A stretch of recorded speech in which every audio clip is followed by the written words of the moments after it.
Welcome back. I appreciate your attention to this matter. Feel free to pause the video if you need time to read.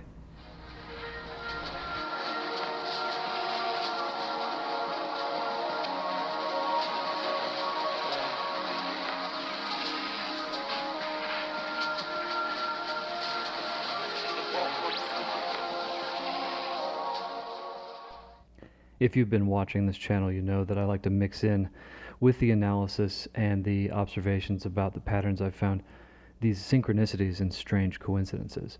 Well, we might have some more. I was looking into the history of the Temple of Artemis at Ephesus, and it was destroyed originally by a flood, and this was following a lot of animal sacrifices, and you could call it torture. And that is very much in line with what this intelligence in the modern day seems to care about. When they rebuilt it, they outlawed any sort of violence within the walls, etc. But then it was burned down by a guy named Herostratus on July 21st. Now let's go to the Battle of Artemisium. It was happening simultaneous with the Battle of Thermopylae, the subject of the movie 300. Two separate anomalous gale force wind events created these massive waves which destroyed half of the Persian fleet. That was also on July 21st.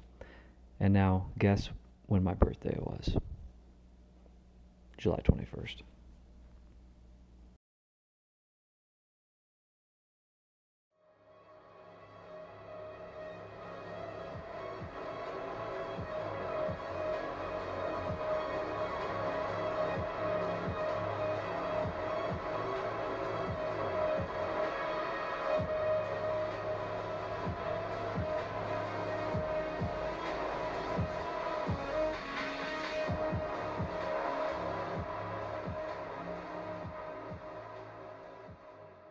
There has been a noticeable non-random surge in tornado activity in one specific location, Illinois. But why?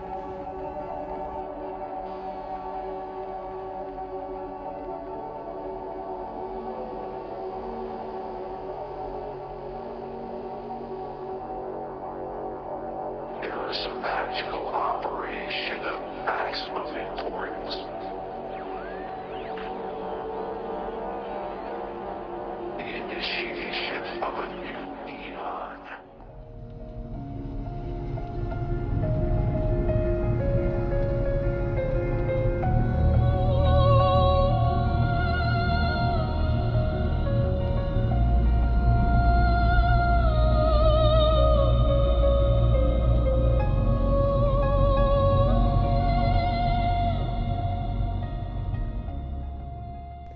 And this pattern does not represent one single anomaly or deviation from the norm. To get this distribution of severe weather, you have to repeatedly deviate from the average from the mean. This is in line with what I call tactical optimization, an intelligent force that is deciding where to put the pressure.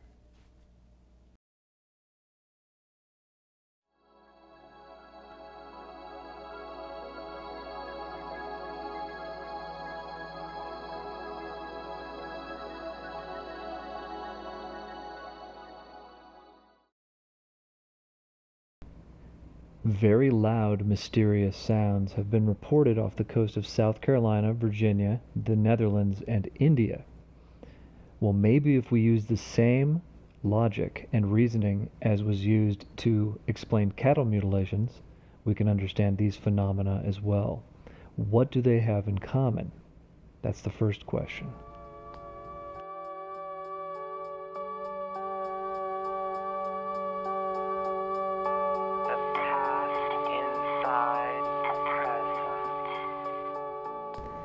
In all of these locations, there was a rapid transition from long-term historical animism or balance and reciprocity with nature to severe extraction.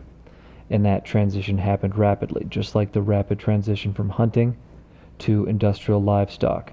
This creates a whiplash effect, and the phenomenon is marking that location. It's a historical marker, just like mutilations.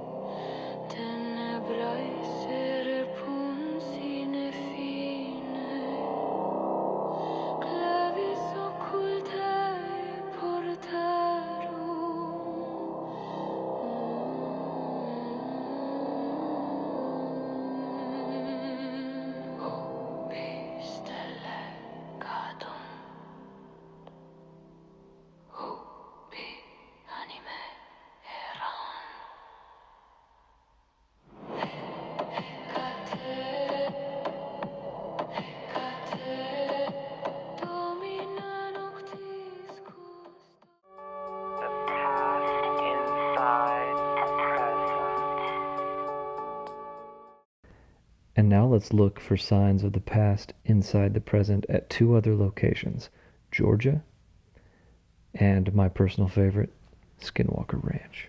This area was known as the Enchanted Land to the Cherokee and other tribes and their ancestors for more than 10, 15, even 20,000 years.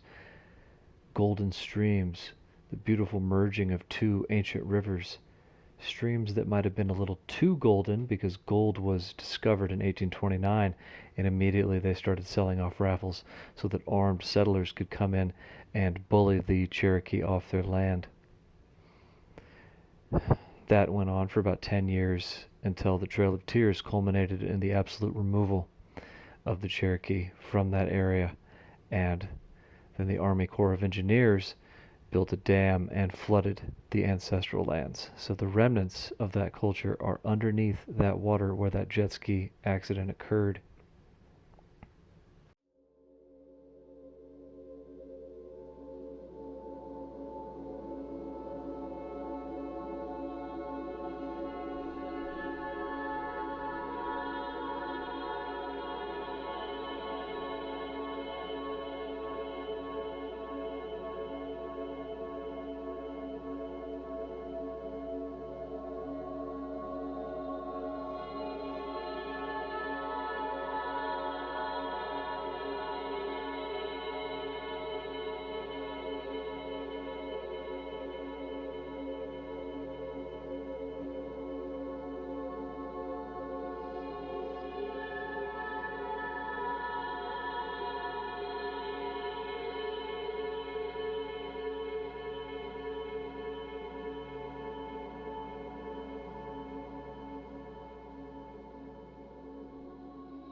And of course, my interpretation of this is that the field intelligence that I call Artemis is responsible for this volatility, this unpredictable violence that occurs in these areas which have had such systemic cultural upheaval and replacement by extractive philosophies.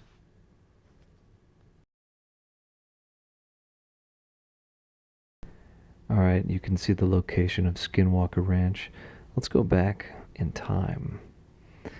For 10, 20, 30,000 years, this area was used consistently by nomadic tribes, eventually the Fremont tradition, and then the Ute Native American tribe, and then the Navajo as well.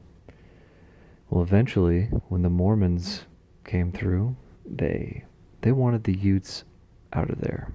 So they petitioned the government to help out, and they convinced them to move the Utes, and Abraham Lincoln agreed to move the Utes to the most barren portion of the Uinta Basin, about 2 million acres of land. And that might seem like a lot, but they were historically able to roam freely across Utah, Colorado, up into Wyoming, wherever they wanted to go. They were actually free. Now they have a 2 million acre prison that was chosen because it's the most desolate, useless land. Or so they thought. Eventually, gilsonite was discovered there. And this was valuable enough that they were like, well, we can't have the Utes interfering with that. So they further subdivided this plot of land into smaller homesteads. And one of the areas they called surplus that wasn't going to be given to the natives was the property known today as Skinwalker Ranch. So anybody that's watched this show knows that there are constant glitches and malfunctions happening here. In other words, anomalous volatility, disruption, and perhaps even hubris correction. And is it being triggered by the same types of violations that my four condition framework talks about? Yes.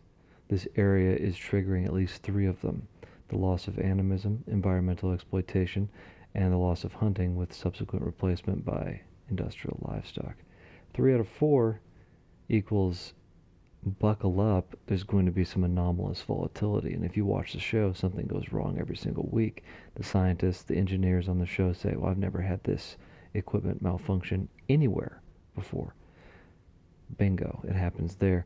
And the intelligence, Artemis, the nemesis, whatever you want to call it, it knows it's being watched and it knows it's being seen. And this show gives it a platform to demonstrate its myriad ways and methods of disruption. And something else that's also been reported in this area on Skinwalker Ranch are sightings of different creatures: skinwalkers, werewolf, anything, UFOs, UAPs. The intelligence, Artemis, can also make you see things or hear things or even smell things, as has been the case in California recently. And this smell has been reported 2024, 2025, and then again this year by people in a similar area. And it's basically a cocktail of industrial smells, and none of the good ones, as if there are any good ones. And when they try to detect the fumes, they can't. It's always below the threshold, and there's no known source. So I thought through the different possibilities for this. Maybe it's biological, algal mat that develops by the end of the year, but you'd find this, and the smells wouldn't be reported as consistently non-biological. Does it have an actual industrial source? Well, eventually that could be pinpointed and traced and tracked. There's no way it could remain mysterious, not across 3 years.